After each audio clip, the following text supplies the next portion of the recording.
Uma poesia densa e profunda de uma poetisa sem medo de mergulhar.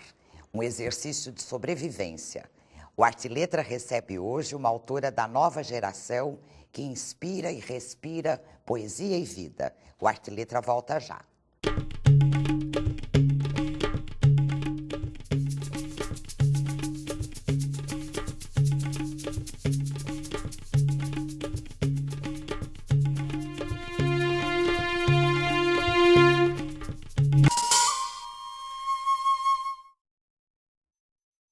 No programa de hoje, eu recebo a escritora Roberta Ferraz, que traz o livro de poemas Saturação de Saturno.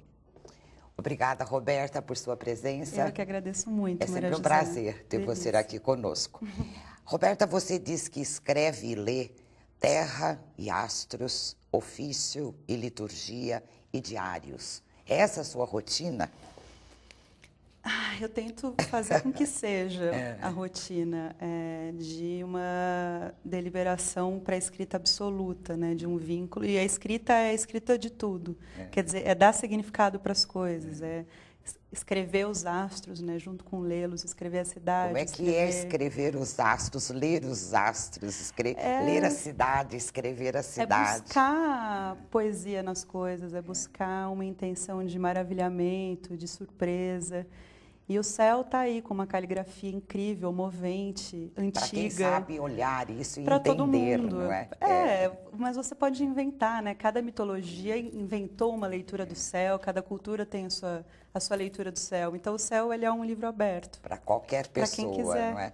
Roberta, você já esteve aqui, né, com duas colegas, suas duas poetas, a Érica Zingano e a Renata Huber, no lançamento do Fio, Fenda e Falésia. Em 2010. Agora, isso, em 2010. Agora você está lançando esse livro de poemas sozinha. Todos poemas são seus? São. Agora, esse é o meu segundo livro de poemas meus, né? O primeiro foi Lacrimatório Zenóqua, de 2008.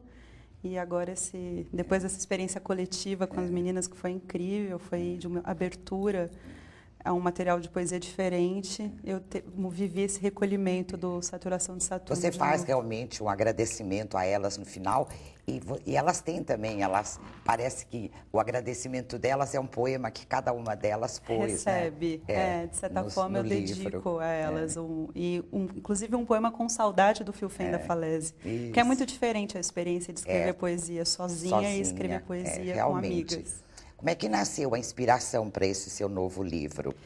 Segundo o Luiz Maffei, não é, que escreve a respeito do livro, ele diz que você escreveu entre os seus 28 e 32 anos, todo esse tempo. Como é que é isso? Às vezes demora até mais. O Luiz tem razão. O Luiz é um querido. Eu escrevi exatamente nesse tempo que é o ciclo de Saturno, que começa normalmente quando você tem uns 28 anos e vai até uns 30, 31.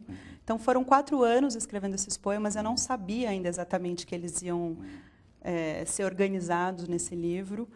E, inclusive, tem muitos outros que ficaram de fora. Existe uma sobrecarga de poesia desse tempo, porque eu acho que foi um tempo passar por essa experiência do retorno de Saturno, que, como eu já estudava astrologia, eu temia um pouco, porque eu sabia que me esperava algum tipo de surpresa difícil. Então, eu passei a escrever muito mais do que eu escrevo normalmente. Inclusive, agora, depois desse livro, quase não escrevi mais nenhum poema. Então, foi por conta da circunstância do Saturno. Aí que eu te pergunto também, essa inspiração nasceu, né, da astrologia? Qual é a influência de Saturno? Não é? Ou ela está bem presente, a gente percebe que ela está bem presente nos seus livros, nos seus poemas. Sim, eu estudo astrologia desde os 18 anos, com uma paixão incrível. E sempre fez parte dessa minha liturgia do cotidiano, como você disse. Quer dizer, ir para o mapa, olhar o meu mapa, ver como é que está o céu, estudar mais a fundo, querer fazer novas leituras daquilo que está ali, né? Sair um pouco do livro, experimentar a astrologia no dia a dia. E como eu estava com um pouco de temor desse período que estava chegando, dos 28, porque eu já sabia que era um grande encontro, esse encontro com Saturno, que agora só vai acontecer quando eu estiver com os meus 60 anos, mais ou menos. Quer dizer, são ciclos muito importantes de fundação de alguma coisa nova na sua vida. E eu comecei temendo, então eu comecei a escrever para mapear o que podia ser esse Saturno. E aí, de repente, eu vi esse livro. Então, porque a simbologia de Saturno, né, ele é visto como um mestre austero, não é? Essa É o símbolo da simbologia foice, que você... né? De uma carpidação do que está excessivo, do que está sobrando, de um enfiar o pé na terra e, de certa forma, se organizar para uma postura mais firme, mais estrutural. Então, é criar uma certa estrutura. O Saturno tem a ver com o osso, com a coisa mais resistente, uma coisa que dura, o tempo, a velhice. Então, é mais ou menos essa crise de Saturno, essa primeira passagem, é muito entendida como um fim da juventude, de certa forma, uma entrada numa vida adulta, numa consciência adulta, numa certa responsabilidade. E, normalmente, isso se dá com algum tipo de perda ou experiência de perda. Você acredita que a inspiração dos astros, né, te inspira na poesia? Ou o estudo da influência dos astros pode trazer também uma forma diferente de você perceber a vida, encarar a vida? Eu acho que a astrologia, primeiro, é a linguagem mais antiga que a gente conhece. E a poesia também. Acho que, se bobear, são as duas linguagens mais antigas do ser humano. Muito próximas, não é? Muito próximas, porque olhar para o céu e compreender uma linguagem ali de significados potentes, porque simbólicos, então múltiplos, que as coisas vão se reorganizando, é muito próximo da leitura do poema, que é um campo aberto, né? É um céu aberto. Então, eu acho que essas linguagens se cruzam muito e, lógico, ter o vínculo com o estudo do céu auxilia, sim, uma abertura no poema, uma abertura na página. Agora, eu te pergunto, por que saturação? Ou por que o tempo do corpo saturado? Como é que é isso? Esse título desse livro, para mim, ele cada vez mais vai me apresentando novos significados. Outro dia, uns amigos estavam comentando exatamente isso, de saturação.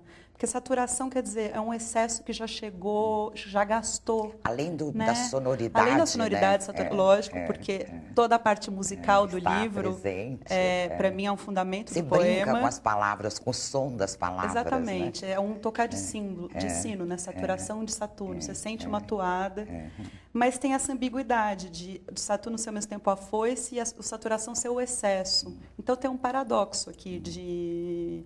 É um minar o excesso ou é deixar o excesso ser tão excessivo que ele mesmo se gasta, ele mesmo se satura. A essência fica aquilo e que sobra sustenta. O esqueleto, que normalmente é difícil, né? Perder a carne, chegar no esqueleto e recompor a carne. Então, complicado, não? É um trabalho de alquimia. De alquimia mesmo. Você dividiu o seu livro em 3 momentos, né? Você chama de momentos mesmo, né? A primeira parte é sobre o amor ou sobre a educação sentimental. Você tem 7 suítes, né? Da educação sentimental. A segunda parte você fala das cidades, né? Da formação das cidades. E a última, você tem as sagas dos poemas insatisfeitos. Você já disse anteriormente que você escreveu muito nesse período, né? Foram 4 anos. 4 anos. Nesses 4 anos, você produziu todos eles. Você depois separou, assim, pela temática, sim, eu produzi nesse esquema? Esses 33, eu organizei, são 3 movimentos de 11 poemas cada um. um. E um abrindo e um finalizando. Isso. E como eu queria, tinha uma certa organização harmoniosa do número 11-11-11, eu queria uma estrutura para esse livro também de fundo, eu deixei muita coisa de fora. E é lógico que também não fazia sentido eu trazer tudo, sei lá, tem mais uns 100 poemas escritos. Bastante. Dá mais 2, 3 livros. Dá, mas não dá, porque eu acho que aqui já existe um excesso de repetição, porque é esse gastar o mesmo tema. E aí são esses 3 mais ou menos temas, que é a casa, o espaço íntimo dos suítes de educação.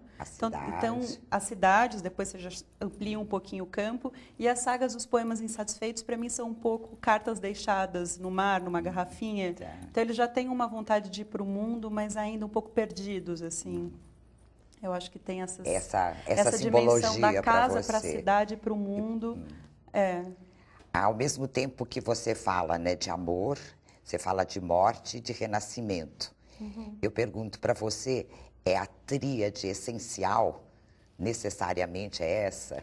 Da poesia, da vida, sim, com certeza. É o amor, a É morte. o eixo de qualquer voz poética, né? O motor essencial. Depois esses motores, eles subdividem, sim, em diversos outros, mas eu acho que amor e morte é a grande dupla arquetípica da poesia, é o grande centro de onde tudo pulsa, a consciência sobre o amor, o que é o amor, até onde um corpo é capaz de amar, e a consciência da morte, né? E o renascimento, né? Porque E o renascimento, está sempre aquela porque- esperança de que a coisa se renove. Sim, eu acho que o poema ele é um cantar, chamar o renascimento, uma invocação do novo, através do cantar a morte. Quer dizer, eu preciso cantar, cantar, cantar o que morre, mas nesse esforço de cantar eu estou, no fundo, chamando... Buscando a vida. Buscando a vida, exatamente. Sem dúvida, muito bonito isso. Você gostaria, nós gostaríamos que você lesse um poema de amor para nós? Com O maior amor prazer. nessa fase sua saturnina, ele tem conotações que não são de amor romântico, Delicadas, nem né? românticos. Não, eu são, acho não. que é um amor duro, mas vamos lá. Ouvir, então. 7 suítes para educação sentimental 5. Quando está lá, sentado a álcool e esquina, maquiando sofismas para a perna de mulheres, e escreve com iniciais nomes apenas da membrana do desejo empalado a seco. Pensa em largar a via, em cometer incautos, o motel no horário de almoço, o bem lavada camisa, o couro. Quer dizer ao passado que se anuncia, que se arrepende e que, ademais, tanta covardia muda-se em breve para uma cidade de sol. Olha para a mulher que o espreita em sua casa, prenhe de uma escuridão intocada. Olha para ela e o ferrão, amor talhado, um desenho de âncora e desterro no punho direito, a tinta iniludível. Sente entre os membros que algo como algemas rondam as paredes deixadas em branco. Teme sair dali, teme ser afogado se sair dali. É então que a vida é eterna, entre um farol e um atropelamento, entre uma míngua e uma fome, entre os outros tantos indecisos que se morrem. É para pensar, esse amor. Eu vou engasgando lendo até, porque... Ele tem coisas perenes, eternas, mas tem coisa do momento. É o álcool, é a esquina, é o motel na hora do almoço, é esse jogo. prender que você não sabe por quê. Muito eu acho interessante. que são os poemas sufocados, essas são. suítes de educação sentimental.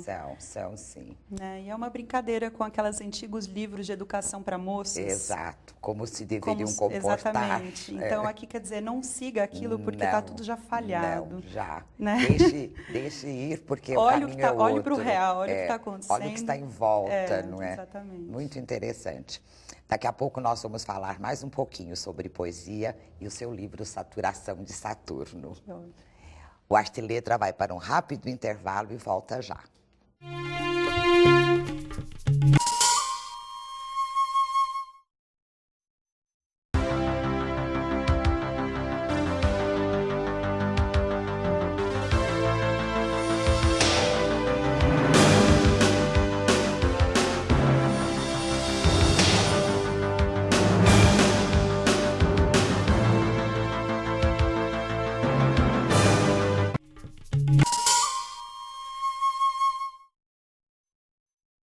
O Arte e Letra está de volta e hoje eu recebo Roberta Ferraz, autora dos poemas de Saturação de Saturno. Roberta, agora saindo um pouco da criação literária, né, dessa tua criação toda, você também faz doutorado, né? Você é doutoranda em literatura portuguesa. Você fala de Lisboa. Aliás, no livro você tem, né, algum poema que fala sobre Lisboa. E você trabalha está fazendo uma pesquisa sobre um poeta português chamado Teixeira de Pascoais. Né? Quem foi ou quem é Teixeira de Pascoais na sua literatura e por que o seu interesse pelo trabalho dele? Ele ainda está se revelando para mim. É engraçado porque eu já estou há 1 ano e meio na pesquisa, mas eu convivo com o Pascoais, que eu já chamo de Pascoais, Já há ficou muito íntimo, tempo. né? Quando eu criei um espaço de astrologia em 2008, eu nomeei o espaço com o nome de um livro dele, que chama Maranos, que é o livro mais famoso dele. Ele foi um poeta do final do século XIX, português, mas que viveu até 1952 e ficou um pouco deixado de lado, num limbo, assim, por conta do sucesso do Pessoa, do Fernando Pessoa. Quando ele aparece, ele desloca um pouco o Pascoais para um lugar meio sem lugar. Porque o Pessoa tomou toda a cena, Tomou né? a cena. Mas o Pascoais é um poeta incrível e ainda um último sujeito com um espírito romântico, daqueles românticos inflados por uma ideia de poema filosófico da natureza.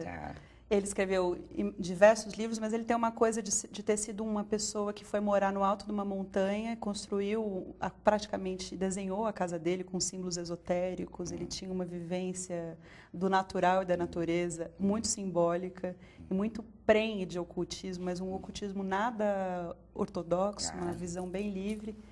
E tem livros incríveis, e é um poeta um pouco esquecido, então eu me dedico a... É realmente pouco estudado, Pouco né? estudado, aqui no Brasil muito pouco. Pouca em Portugal gente bastante, conhece, mas aqui não. Que beleza, então você vai desvendá-lo e trazer um pouco do conhecimento desse poeta para nós que ele também, merece, não é? sim. Sem dúvida. Você faz nos seus poemas, em alguns deles, referência a Camões, a Flaubert, né? Um épico romântico e um realista. A sua poesia se inspira nessas referências? Você sente isso ou é bem sua? Eu acho que tem um momento também, o que eu estou lendo enquanto estou escrevendo. Quer dizer, o Camões foi um presente do Luiz Maffei, inclusive, que é um estudioso de Camões há muito tempo. E o Luiz é meu editor, foi quem escreveu o prefácio, um amigo muito querido. Exato. E ele me convidou para escrever um pós-fácil do livro dele sobre Camões. E aí, por conta disso, eu mergulhei no Camões. E foi o presente que eu ganhei nesse ano, foi ter lido Camões por conta do Luiz. E aí acabou que o Camões entrou nessa releitura, quando eu já estava organizando o livro, ele acabou se mesclando ali, porque eu já tinha os poemas escritos, quer dizer, agora em 2013, né, eu escrevi até ano passado, mas quando eu fui rever, fazer as revisões para a publicação, o Camões entrou. Mas eu acho que você vai criando essa irmandade sua, essa galeria de companheiros que não tem muito tempo, escola, está fora de escola literária, não me interessa muito. Não importa isso. Não, né? não importa. Importa, e eles todos se irmanam num lugar, às vezes, muito íntimo, que é o seu olhar, a sua leitura. Aquilo né? que neles te interessou, né? Que vem para a sua forma. Que isso é muito bom, é muito aconselhável, eu acho. Essa prática de uma autonomia, de você escolher aqueles seus amigos, as afinidades eletivas que vão andar com você ao seu lado, independente deles pertencerem a grupos parecidos, serem afinados de fato numa leitura oficial, quer dizer, não interessa. Tem que ser a sua visão, né? Eu acho que a sua visão, escolha. porque a sua vida também. Como você escolher amigos, né? Pois é, e eles todos podem ser amigos, sim. Né? Às vezes você tem que olhar para um outro lugar, por um outro ângulo ali. Então, eu acho que o Flaubert pode ser amigo do Camões, podem ser amigos do São Juan de la Cruz, né? Essas linguagens todas se cruzam. Com certeza. No livro você faz referência a Lisboa, né? E a série que você chama de Formas Aperfeiçoadas da Cidade, nessa série há poemas que desnudam São Paulo, fazem referência a Portugal. Como é que você se sente em Portugal? Como se você estivesse no Brasil? Você se sente na sua casa? Eu Como me é sinto que é? numa outra casa, de uma outra que vive em mim, que é mais antiga, que respira mais devagar. Eu vivo muito nessa ponte São Paulo-Lisboa, assim, no meu imaginário. Esses rios, o Tietê e o Tejo. Você nota a diferença naquilo que você está imagina, produzindo? São Paulo e Lisboa são quase antípodas. E eu amo as duas cidades com muita paixão. Nunca vivi muito tempo em Lisboa, mas passo temporadas lá quase anualmente. E com São Paulo tem essa relação que todo paulistano tem, que é dura, mas é... De amor e ódio, né? É uma coisa intensa, né? Não é uma relação fria, é uma relação quente. Então, eu precisei sair do espaço íntimo da casa e do cotidiano, das lições de educação sentimental e ir para a cidade. Porque a cidade é uma segunda casa. E a cidade não é só a cidade onde você vive, mas a cidade onde você vive no seu sonho, no seu imaginário, no seu desejo. Então, Lisboa aparece um pouco mais aí. Inclusive, pelas minhas vivências no literário. Quer dizer, eu passo o dia, às vezes, andando pela cidade de São Paulo, mas lendo um livro da literatura portuguesa. Então eu estou sempre simultaneamente cá e lá, né, numa soma desses dois lugares. E aí esses poemas das formas aperfeiçoadas da cidade, esse título é lógico que também tem uma ironia, um pouco brincadeira, sim, porque aí vem a questão até que ponto um poema é capaz de aperfeiçoar uma cidade. Há uma tentativa, pelo menos, não é? Então, é essa vontade de ocupar um espaço público também com o poema, né? De ocupar uma função da poesia que seja mais cívica e que pense a cidade e que tenha um corpo na cidade. Beleza. O seu olhar, né, para a cidade de São Paulo, nós percebemos isso no seu poema, é um olhar que desnuda, é um olhar real, né? Você gostaria de ler um trechinho de um poema que você tem aí maravilhoso sobre a cidade de São Paulo? Leio. Eu vou ler um trecho do Formas Aperfeiçoadas da Cidade 2. Ok. O incontestável paulistano enfrenta 88 quilômetros de lentidão. Na rua o dístico, dinheiro e morte, morte e ventre, ventre e dinheiro, o azedo caolho dos engenhos, tudo superprodutivo e mártir. O dístico, dinheiro e morte, o ventre, o dinheiro, oremos. De ralos faz-se a catedral e abastece a passividade de um domingo sem vacina, ânimo pouco e nenhum sinal. Despeja-se fora uma nova segunda-feira já em dívida. Mas é uma coisa não bem... é um poema de amor, esse. Não é. Mas é um poema de realidade, Pois né? eu acho que faz parte do amor a contestação do real, num sentido de averiguar o real e contestar o real. Mas você primeiro perceber dizer o que é o real. Assumir o real, né? Assumir e aí você contestar. E contestar, exatamente. Quem é feliz em São Paulo, vamos pensar, vendo todos os problemas que existem em São Paulo. E né? essa repetição de um dístico, de um refrão de consumo e de corrida. Pelo dinheiro, exatamente. É o trânsito, é o automóvel. Essa velocidade né, incessante, que é o contrário de Lisboa, que é um outro tempo. Então... você ganhou, né, um prêmio Nascente na USP, prêmio que chama mesmo Nascente, Nascente, né? Em 2007. Foi. Depois você teve o apoio do PROAC, em 2009, da Secretaria da Cultura do Estado de São Paulo, para o livro Fio, Fenda e Falésia. Isso. Continua difícil você conseguir apoio para a produção poética? Continua. Como é que andam as editoras para poesia? Não, eu acho que assim, eu tenho uma relação incrível com a editora Oficina Raquel, que é a minha editora já no meu terceiro livro que eles editam. Então, não é que seja difícil publicar, nem conseguir uma editora. Mas isso não tem nada a ver com ter algum tipo de remuneração, sei lá. Não que isso seja o mais importante, mas isso é importante. Sim, lógico. Até porque o importante é conseguir, quer dizer, não só colocar o seu livro à disposição da leitura, mas fazê-lo circular e conseguir, sim, algum tipo de retorno com isso. Lógico, isso é um trabalho que faz parte da cultura do país. Esse é um trabalho que devia ser incentivado pela cultura de um jeito mais fácil. Eu acho que agora, por exemplo, o PROAC de literatura, eu já não posso participar, porque é só para quem tem pelo menos 1 ou 2 livros publicados. Então, isso é muito esquisito, porque quem já está nesse ofício, nessa dedicação há muito tempo, já está no 5º livro, fica de fora. Eles estão incentivando o primeiro livro, quem está estreando. Tem que incentivar os dois. Tem que ter uma política para cada coisa. Exatamente. Então, assim... Para os iniciantes e aqueles que estão no meio do caminho, né? E os prêmios, que já são de entidades privadas, etc., eles vão estar colados nas grandes editoras, né? Eles vão premiar nomes... nomes que tiveram grande distribuição, nomes que rodaram muito, nomes que a gente já sabe quem são. Então, e as editoras menores ficam de fora, as editoras menores ficam de fora, mal conseguem distribuir o livro. Então, acredito. assim, não é moleza fazer o livro existir, no sentido de ser lido. Você produz, publicar mas depois tornar isso Exatamente. conhecido que é o grande problema nosso, né? É. Você tem um blog também, não é, Roberta? O que você costuma publicar? Qual é o seu blog? É o eleusiana.blogspot.com. Ótimo. O que você costuma publicar? Esse blog ele é uma recolha aleatória de coisas que estão passando por mim, desde textos a eventos, livros que eu estou lendo, sei lá, imagens que eu publica gostei. Textos de outros autores. Publico textos de amigos, de gente que eu estou lendo que eu gostei, traduções que eu faço, eventualmente, de algum poema, de alguma coisa.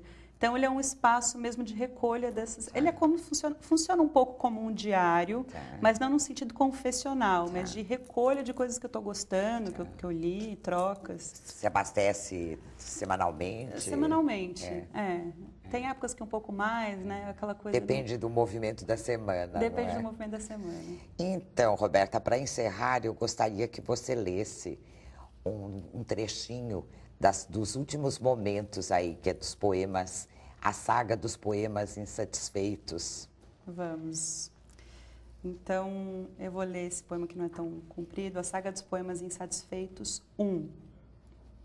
Cãibras em alto amor, escritas corrosão e asneira, bem incapaz, redondilhada, valsa para fraturas explícitas nos pés de pudim, escritos sem par. Lodo com amaciante, embustes fundindo maldizer, conjuras, telurismos, reles massacres nas linhas, seus vultos. Amor bem único, totalitário. E depois querer velar o pecado químico, a brecha incisa na linha, da boca idólatra gangrena, gaguejando ainda amor. Você viu que eu gaguejei? Porque o próprio poema gagueja. Gagueja. Parece que você cria um espaço ali para que haja mesmo um gaguejar. Eu gosto do gaguejar, do desconforto com a própria língua. É bem denso, sim. Os pés de pudim, achei ótimo. Os pés de pudim, cãibras em alto amor. Cãibras em alto amor. Nossa, são tá figuras, assim, para você pensar um pouco, não é? Não são fáceis, não, mas são maravilhosos.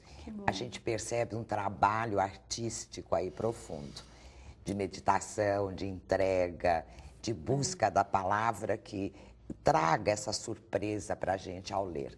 Porque os seus poemas causam surpresas ao leitor.